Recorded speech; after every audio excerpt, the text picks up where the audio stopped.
వీక్షకులకు స్వాగతం. నమస్కారం.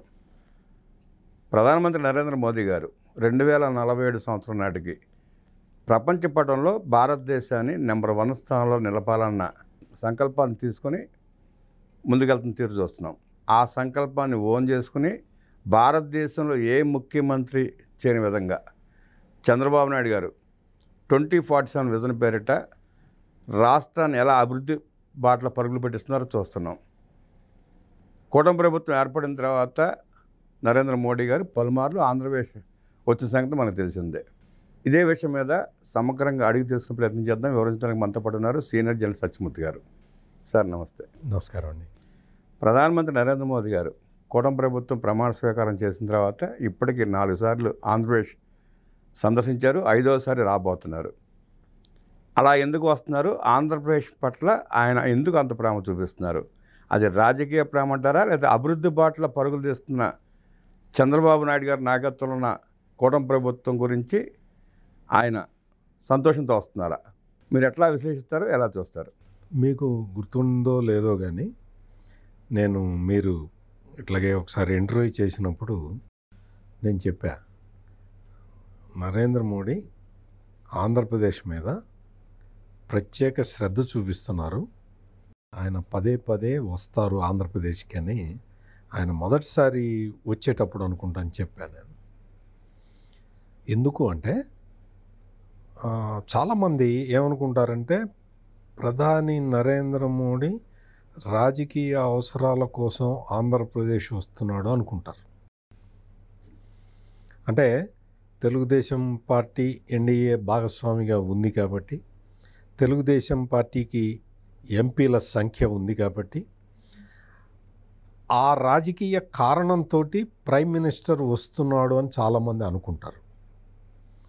కానీ ఇక్కడ జరుగుతున్నది ఏంటి అంటే, ఆంధ్రప్రదేశ్ అనేది అంటే 5 సంవత్సరాల జగన్మోహన్ రెడ్డి కాలంలో సర్వ విధాలుగా అన్యాయానికి గురైన, అంటే జగన్మోహన్ రెడ్డి పాలన వల్ల అన్యాయానికి గురైన ఆంధ్రప్రదేశ్కి చంద్రబాబు నాయుడు ముఖ్యమంత్రి 4వసారి ముఖ్యమంత్రి కాగానే ఒక రకమైన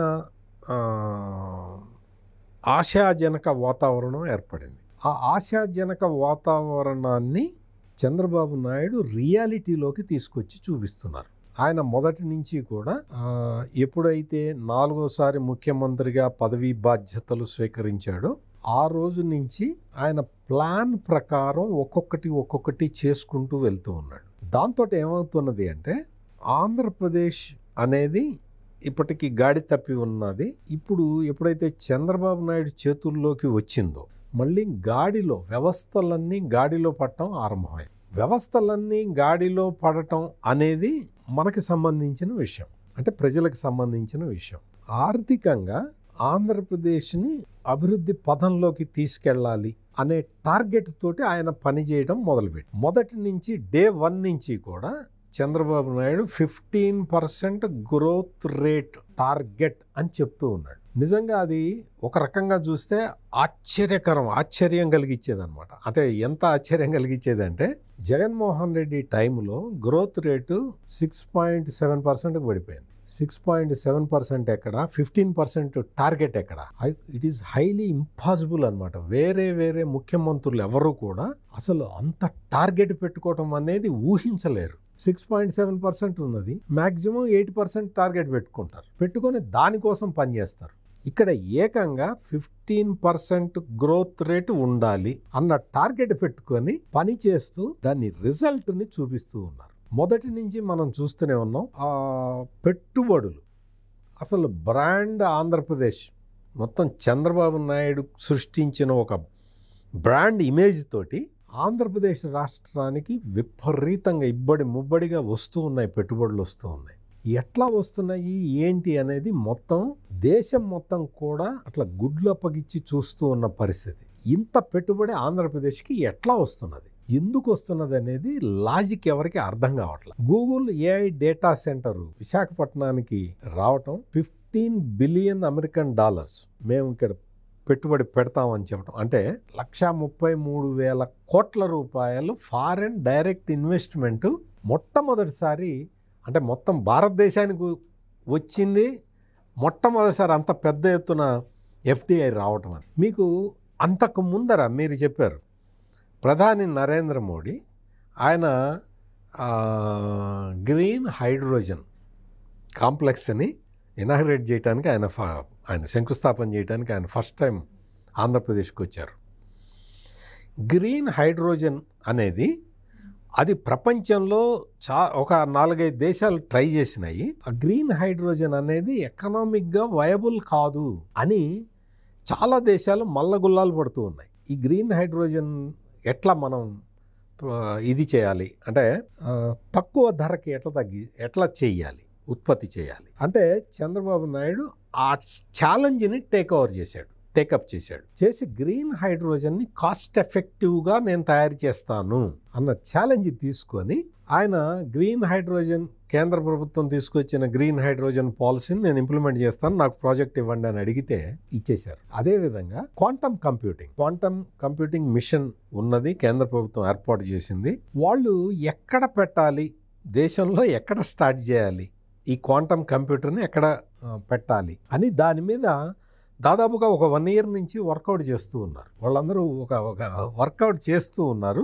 దాని మీద క్వాంటమ్ కంప్యూటింగ్ మిషన్ పనిచేస్తూ ఉన్నది. చంద్రబాబు నాయుడు ముఖ్యమంత్రి కాగానే ఆయన వెళ్ళి మీరు క్వాంటమ్ కంప్యూటింగ్ మీరు మొదలుపెట్టారు కదా, ఎక్కడ పెడదాం అనుకుంటున్నారు కదా, మీరు ఓ పని చేయండి, ఆ ప్రాజెక్ట్ నాకు అప్పగించండి, నేను దానికి సంబంధించిన మాడ్యూల్స్ రెడీ చేసి మీకు చెప్తాను అని చెప్పి క్వాంటమ్ కంప్యూటింగ్ మిషన్లో ఈయన భాగస్వామిగా మారి తీసుకొచ్చి అమరావతిలో పెట్టేశాడు. అమరావతిలో పెట్టడానికి IBMతో మాట్లాడాడు. ఆ తర్వాత TCS ఇన్వాల్వ్ చేశాడు. ఆ తర్వాత L&T వాళ్ళని ఇన్వాల్వ్ చేసి ఈ 3 కంపెనీలని ఇందులో ఇన్వాల్వ్ చేసి ఒకళ్ళు హార్డ్వేరు, ఇంకొకళ్ళు ఇన్ఫ్రాస్ట్రక్చరు, ఇంకొకళ్ళు సాఫ్ట్వేర్ సపోర్ట్ ఇవ్వటం. ఈ 3 బిగ్ జైంట్స్ని ఒక 2-3 నెలల్లోనే వాళ్ళని అలైన్ చేసి కేంద్ర ప్రభుత్వానికి చెప్పి ఈ 3 కంపెనీలతోటి నేను క్వాంటమ్ కంప్యూటింగ్ని నేను పెడతాను అని చెప్పి క్వాంటమ్ వ్యాలీని అమరావతికి తీసుకొచ్చేసాడు. అంటే నేను మీకు చాలా క్రూషియల్ విషయాలు చెప్తున్నా.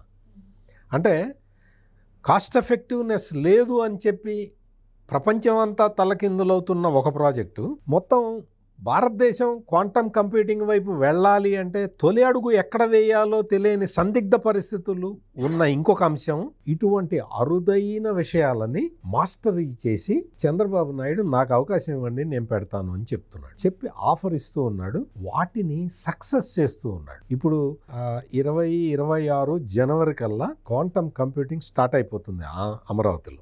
అదేవిధంగా మీకు మొత్తం అన్ని ప్రాజెక్టులు పెట్టుబడులు దాదాపుగా 12.5 లక్షల కోట్ల రూపాయల పెట్టుబడులు ఆంధ్రప్రదేశ్కు వచ్చేసినాయి. ఆ తర్వాత మళ్ళీ ఈ నెల 14-15 తారీఖుల్లో CII భాగస్వామ్య సదస్సు పెట్టి, మామూలుగా CII భాగస్వామ్య సదస్సులో 10 లక్షల కోట్లు వస్తాయని చెప్పి ఎక్స్పెక్ట్ చేస్తే 13 లక్షల కోట్లు వచ్చినాయి. ఆ 13 లక్షల కోట్ల రూపాయలు ఈ CII పార్ట్నర్షిప్ సమ్మిట్ సందర్భంగా జరిగిన MOUల మాత్రమే, అంతకు ముందర వచ్చిన MOUలు కాకుండా వీటితోటి విపరీతంగా ఎంప్లాయ్మెంట్ జనరేషన్ కాబోతున్నది. అంటే భారతదేశంలో ఏ రాష్ట్రంలో కూడా ఇంత పెద్ద ఎత్తున పెట్టుబడులు రావట్లేదు, ఇంత ఎంప్లాయ్మెంట్ జనరేషన్ జరగటం లేదు. దీనివల్ల ఏమి కాబోతున్నది అంటే రాబోయే రోజుల్లో, అంటే ఏదో 10 ఏళ్ళు 20 ఏళ్ళు 30 ఏళ్ళు కాదు, రానున్న ఒక 2 సంవత్సరాలు 3 సంవత్సరాలు మ్యాక్సిమం 3 సంవత్సరాలలో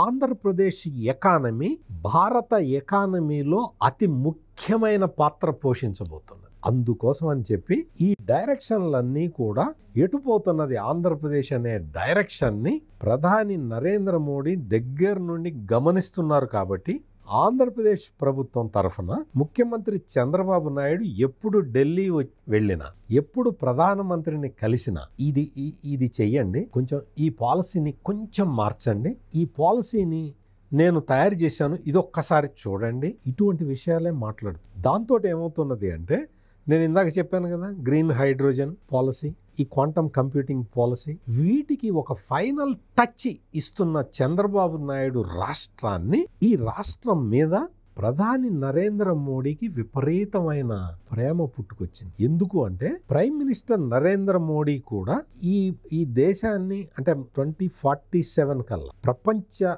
ఆర్థిక వ్యవస్థల్లో నెంబర్ 1 ప్రపంచ ఆర్థిక వ్యవస్థగా భారత్ మారాలి అనేది నరేంద్ర మోడీ సంకల్పం. ఆ సంకల్పానికి ఉపయోగపడుతున్న వ్యక్తి నారా చంద్రబాబు నాయుడు.